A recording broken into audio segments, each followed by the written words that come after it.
and services. So, meron din kasi siyang buy now, pay later na product. Ito naman kasi is cash loan. So, dati kasi wala siyang cash loan. So, tara, count or may nag-try nga ako. Yes, sa tagal na ng panahon hindi natin na-update or nare-review ulit ang isa sa buy now, pay later, and at the same time, online lending app din siya, which is SEC registered and also CIC accredited din siya. So talagang legit na legit siya. And balita ko itong si Aku-Laku. Yes, Aku-Laku. Ako lang ito, charot. Si Aku-Laku ay isa sa credit provider din ng TikTok shop. Pay later. Na buy now, pay later din. So, I never had any experience kay Aku-Laku in terms of having an account with them. But, I have applied previously, siguro mga 2 years or 3 years ago, kay Aku-Laku. So, ngayon babalikan natin anong meron, anong update kay Aku-Laku. Sa tagal na ng panahon, mga mima, na hindi natin na-update sa Aku-Laku. Let's go ahead na. Bago natin himay-himayin si Aku-Laku, talaga naman sa mga baguhan sa aking channel, Team Marcos, hello sa inyong lahat, mga memorya. I hope you are enjoying watching our vlogs. Talaga naman, kung hindi ka pa nakakapag-subscribe, mag-subscribe ka na, nakakaloka ka, click mo yung notification bell dito, Chiwarya, para every time na magkakaroon tayo ng video review na kagaya nito, ay kayong unang maaambunan ng Chika Bomb. And of course, we also have Facebook page na Team Marcos and at TikTok na Team Marcos. Pa-follow na rin ako dun sa aking mga social media accounts na yan kasi dun din ako nag-update ng mga ganap ng aking buhay-buhay labom. Kasi nga, dito sa channel na to, tayo ay nagre-review ng financial products and services such as credit cards, savings, loans, at mga jola. Antaray! At nagbibigay tayo ng awareness sa ating mga kababayan kung ano yung mga tamang paraan ng pagjutang at kung sino yung mga dapat lang uutangan para tayo ay makaiwas sa mga unrecorded olas. O hindi ba? Tara na himay-himay na natin si Aku-Laku. Ang arte. As you can see naman, so Aku-Laku cash loan. Check natin yung kanyang pagkakakilanlan. As you can see, high loan amount up to 60,000 pesos daw ang pwedeng mapahiram ni Aku-Laku. And this is safe and trusted kasi nga sabi ko nga kanina, SEC registered siya, talagang guaranteed yan, and napakadali daw ang kanyang application process. At saka isang one valid ID lang ang kailangan. And ang kanilang payment terms are very flexible at napakahaba, up to 6 months nga naman talaga. And trusted na siya, over 10 million users worldwide daw. At napakababa, mamima, ang kanyang interest rate. Tsaka walang hidden fees. Talaga. Oh my golly. So may approval rate siya na 99%. Antara. Tapos ano siya, 5 minutes ang kanyang disbursement kapag na-approve ka na. Antaray naman. So, etong nire-review natin is one of Aku-Laku's product and services. So, meron din kasi siyang buy now, pay later na product. Ito naman kasi is cash loan. So, dati kasi wala siyang cash loan. So, pag-check ko nung nakaraan, may pagganito na siyang cash loan. So, pwede na palang mag-apply. So, up to 60,000 pesos ang pwede niyang mapadyutang sa'yo. You can get the full amount without kaltas, o diba ang taray? Up to a 6-month tenure. Super low interest nga talaga siya. So, the minimum loan amount na pwede nyo mapadyutang sa is 2,000 pesos. Okay, walang transaction fee, walang service fee yan. And, as you can see, wala tayong problema sa kanyang legitimacy. Talaga naman, SEC registered yan at saka CIC accredited din siya. So, pagkabukas ko or pagka-update ko ng app, kasi in-update ko siya kasi lumang-luma na yung app na meron sa akin. Iba na yung kanyang branding. O, diba? May pa-color sky blue na siya or parang teal, ganyan. Dati kasi, mamula-mula siya. Anyways, ngayon, ang ganda ng kulay. Gusto ko tong kulay niya. Sky blue na parang ocean blue na hindi ko maintindihan. Pero basta gano'n. So, welcome to Aku-Laku, sabi niya. Siyempre, dahil nga meron na tayong account kay Aku-Laku. So, ang ginawa ko lang talaga is nag-login ako. And as you can see dito sa kanilang homepage, you can borrow up to 60,000 pesos. So, the application process will take 3 minutes lang. And bakit nga daw si Aku-Laku? Kasi nga, super low interest siya. 5-minute fast withdrawal. 100% disburse. So, ibig sabihin, wala siyang kaltas. And approval rate is 99%. So, ibig sabihin, marami na-approve dito.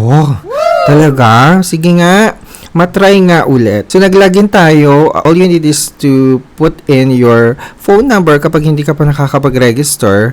Mag-register ka muna, tapos mag-set ka ng password. And sa akin, so login lang tayo. In fairness, hindi nagbago yung kanyang 60,000 pesos na bungad kanina.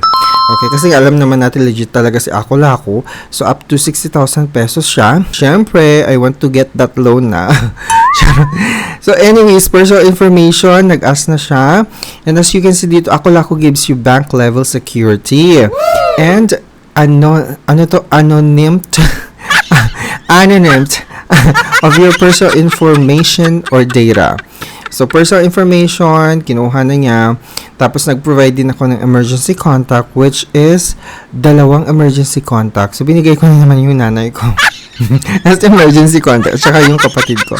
Anyways, kailangan din niya ng ID, which is, okay, for verification purposes, po pwedeng national ID, passport, UMID, driver's license. Basta marami siyang pagpipilian dito. And, kailangan mo lang talagang picture-picturean yung harap ng ID mo at saka yung likod niya. And make sure na clear yung pagpicture mo.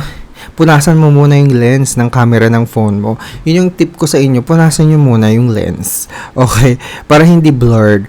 Tapos sabi dito, may face verification siya. To ensure security, please verify your identity. Which is kailangan naman talaga siya. So, dapat hindi siya dark. Okay? Hindi dapat natatakpan yung mukha mo. Do not shake, walang ganon-ganon. So, steady ka lang, ganyan-ganyan. Tapos, as you can see naman, diba? Sundin mo lang yung sinasabi niya, please do the gesture of opening and closing mouth. So, kasi naka-pouty lips tayo, diba? Ganyan siya. Siyempre, ako dyan, ganyan-ganon ako. Kasi kailangan mong i-open daw, out to close yung mouth mo. Charot. Tapos, after that, napakadali. Ang bilis, diba? Wala nang ibang kinukuha pang mga ka-impormasyon na. So, under verification na siya, we are verifying your application and we will notify you the result immediately. So, syempre, nagbilang-bilang tayo ng mga ilang minuto din. So, your credit limit application is under verification. On average, the verification result will be notified within an hour. Within an hour. Okay. So, you can apply for a loan once approved. Please check Ako Lako app in a timely manner to confirm the verification progress. So, sabi ko kanina, yung 5-minute fast withdrawal kasi yun. Yun yung pinaka mabilis na disbursement time frame. Pero yung application kasi would take within an hour for verification. So, syempre, habang hinihintay ko yan, nagsayaw-sayaw muna si Ite Chihuahua at nakichika muna ako sa mga ibang chikadora. Charap! So, hinihintay ko siya ng ilang minuto, te. Okay, pagka-check ko, siguro mga 10 minutes. Oo, mga ganon. Inopen ko lang, refresh ko yung app. Tapos, eto na yung resulta, te.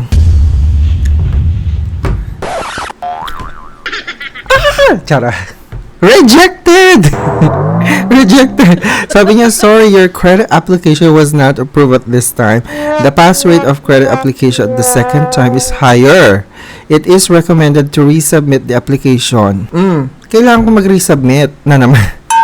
Kaso tinamad na ako, te. Sabi ko, sige, try ko nga ulit. Kaso, tinamad na naman ako mag-picture-picture ng mga ID ko or ganyan. So, hinayaan ko na, hindi na ako nag-apply.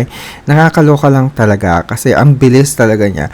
Pero I think yung mga iba natutuwa naman kay Ako Lako, hindi ba?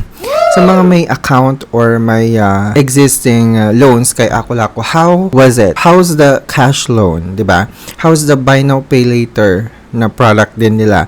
Baka naman, pa-comment naman dito sa video na iti para magkaroon din kami ng kaalaman, idea, or knowledge kung magkano yung interest rate, ganyan, per month. Mahaba ba talaga ang kanyang payment terms o maabot ba kayo ng 6 months? So, papaano? Pwede bang isang bagsakan yung 60,000 pesos na majutang? Hindi ba yung parang patsi-patsi or gradually? Hindi ganon? Kasi feeling ko naman si Ako Lako, isang bagsakan niya na kung gusto mo nung ng 60,000 pesos na amount, baka pwede niyang ibigay, no? Baka ganon. Parang mga bangko din. Parang mga ibang bangko din na kapag 100,000 yung gusto mo utangin, i-approve ka ng 100,000 based on your needs, di ba? May options ka naman kung magkano talaga ang gusto mong utangin, pero up to 60,000 pesos nga lang ang pwede niyang mapadyutang sa'yo. Okay. Kagaya ko na rejected, hindi naman ako nalulungkot. Kasi nga, alam ko naman sa sarili ko na medyo may kababaan talaga yung aking credit score. May mga alternative cash loan kasi tayo na po pwede nating i-reconsider. In terms of needs, di ba? Meron tayong mga recommended na cash loan na po pwede nyo rin applyan kung hindi kayo ma-approve kay Ako-Lako. Meron akong mga link dito sa description or comment section ng video na iti na po pwede nyo i-check, mga memorya. And you can also scan these QR codes para ma-direct na agad kayo dun sa application process na sinasabi ko. And might as well consider Credit Kaagapay muna bago mag-apply ng mga ibang loans kasi si Credit Kaagapay is a loan matching platform. Okay? Ibig sabihin, pwede kang mag-compare ng mga loans from other lenders. Pwede mong i-compare si Online Lending 1 at saka Online Lending 2. Kaya pwede mo rin i-compare si Lender 1, Lender 2, o kaya si Bank 1, Bank 2. I-compare mo kung ano yung mas magandang offer na suitable for your needs, di ba? So, you can check Credit Kaagapay kasi marami silang mga legit at mga kilalang mga lenders na pwede nyong i-consider din before applying. So, mag-check muna kayo. So, you can download Credit Kaagapay app sa mga baguhan pa lang dyan. You can use my referral code. Meron akong referral code dito sa description. You can check. And dito sa screen na to.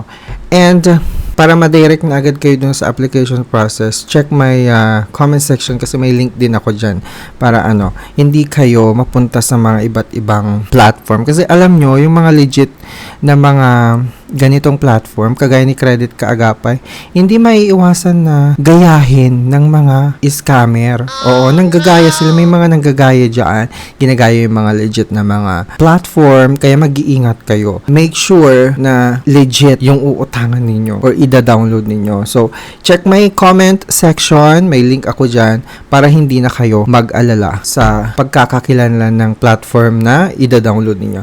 Maraming salamat mga Mimarya. Don't forget to subscribe sa aking channel. And of course, wag nating kakalimutan, napaka-importante, maging responsableng jutangera. And thank you!